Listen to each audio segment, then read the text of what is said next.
Ganito rin ba ang ginagawa ninyo sa mga naiwang pasta mga parites? Dito kasi sa bahay mas nauunang nauubos ang spaghetti sauce. Kaya naman for today's video mga parites ay i-share ko sa inyo kung ano ang ginagawa ko sa mga tira-tirang pasta para hindi rin masayang at pwede rin pagsalu-saluhan. Sigurado ako mga parites ay magiging bago ito sa panlasa ninyo. Dito nga sa ginawa ko ay napakasarap. Bukod nga kasi sa napaka-crispy ng pasta ay napakasarap din ang nagawa kong sauce. Hindi mo talaga akalain na fried pasta dahil sa pagkakatimpla.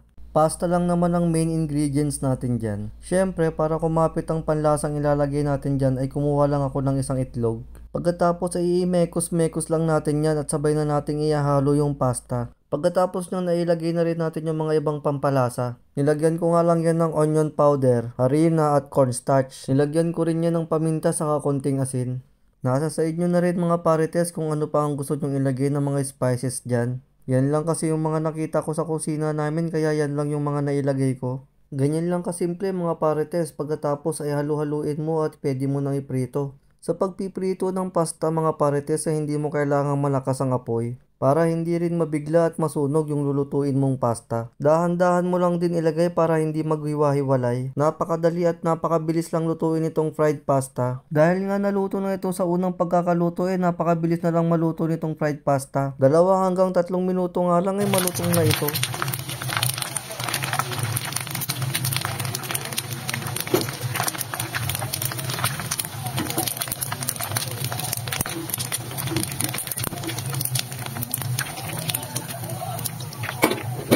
Oh, di ba?